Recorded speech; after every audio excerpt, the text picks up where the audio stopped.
حدیث پاک میں ہے کہ انسان اپنے آپ کو بہت بڑی طاقت سمجھے، تکبر میں آ جائے، اپنے آپ کو کوئی توپ سمجھے، یہ چیز انسان کو ہلاکت میں ڈال دیتی ہے۔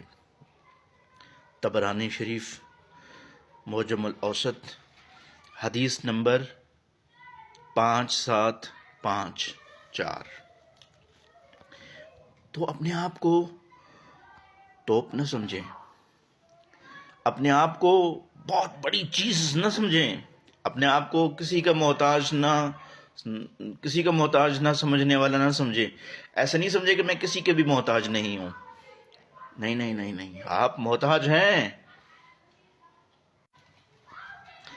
بچپن ہے تو والدین کے محتاج ہیں، اور والدین بوڑھے ہو جاتے ہیں تو بچوں کے محتاج ہو جاتے ہیں، اور آپ بچپن سے بڑھ جائیں، پڑھنے کی تعلیم پہ آ جائیں تو استاد کے محتاج ہو جاتے ہیں، اور استاد ہیں اگر کوئی تو وہ سرکاری نوکری کا محتاج ہوگا، سرکار کا محتاج ہوگا، یا پھر پرائیویٹ نوکری کا محتاج ہوگا، اور پرائیویٹ والے ہیں جو وہ استادوں کے محتاج ہو جائیں گے، اور سرکار جو سرکاری نوکری پہ ہوتے ہیں وہ سمجھتے ہیں ہم کسی کے محتاج نہیں۔ تم سرکار کے محتاج ہو بھائی، حکومت کے محتاج ہو، حکومت کے خلاف بول کر تو دکھاؤ، نہیں دکھا سکتے، آپ محتاج ہیں۔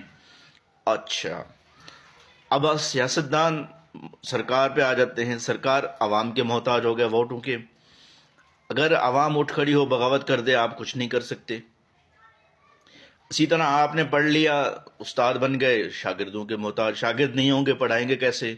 کس کو پڑھائیں گے؟ کسی کو نہیں پڑھائیں گے تو تنخواہ کہاں سے ملے گی؟ ہائے ہائے، ڈاکٹر بن گئے آپ تو مریضوں کے محتاج ہو جائیں گے، مریض آئیں گے تو آپ کا کاروبار چلے گا نا۔ ٹک ٹاک پہ آ گئے، سوشل میڈیا پہ آ گئے، فالوورز کے محتاج ہو جائیں گے، ان کی طلب بڑھ جائے گی، لائکس کمنٹس کے محتاج ہو جائیں گے آپ۔ کاروبار کر لیا آپ نے، کوئی ریڑھی کھول لی، کوئی دکان، موبائل کا کاروبار فلاں کا، کسٹمر کے محتاج ہو جائیں گے۔ تو میرے خیال سے کسی بھی شخص کو یہ نہیں سوچنا چاہیے کہ وہ کسی کا محتاج نہیں ہے۔ ہم ایک دوسرے کے تعاون کے محتاج ہیں، ہم ایک دوسرے کے محتاج ہیں۔ ہم اپنے آپ کو بہت بڑی توپ، بہت بڑی چیز نہیں سمجھ سکتے۔ امام ملا علی قاری نے فرمایا کہ کوئی شخص کتنا بھی بڑا عالم ہو جائے تو بعض چیزیں اس سے مخفی رہتی ہیں۔ آپ علم کے معاملے میں بھی اپنے آپ کو توپ نہیں سمجھ سکتے۔ بہت ساری چیزیں، بہت سمندر ہے علم۔ اب اس کا یہ مطلب بھی نہیں ہے کہ ہم اپنے آپ کو کمتر سمجھنا شروع کر دیں، احساس کمتری میں چلے جائیں، ہم تو کچھ بھی نہیں ہے جی، بس وہ کیا خالی ہے وہ۔ نہیں نہیں، حدیث پاک میں ہے کہ تم کسی بھی اچھی چیز کو حقیر مت سمجھو۔ مسلم شریف کی حدیث ہے، حدیث 2626۔ تو ایک دوسرے کا ادب کرنا چاہیے، ایک دوسرے کی اہمیت جاننی چاہیے، ایک دوسرے کو اہمیت دینا چاہیے، ایک دوسرے کے ساتھ تعاون کرنا چاہیے، اور ایک دوسرے پر بھلائی کرنی چاہیے، احسان نہیں جتانا چاہیے، تکبر نہیں کرنا چاہیے۔ ہاں، اگر کوئی شخص تکبر کرتا ہے یا کوئی اس میں خرابی آ گئی ہے تو اس کو آپ اپنے احسانات یاد دلوا سکتے ہیں کہ دیکھیں میرے آپ پر یہ احسان ہے، یا آپ پر فلاں لوگوں کے یہ ایسے احسان ہیں، تو آپ بڑے تکبر میں مت آئیں، تو آپ تو یہ احسانوں کے تلے دبے ہوئے ہیں۔ تو اس سمجھانے کے لیے ایسا ہو سکتا ہے۔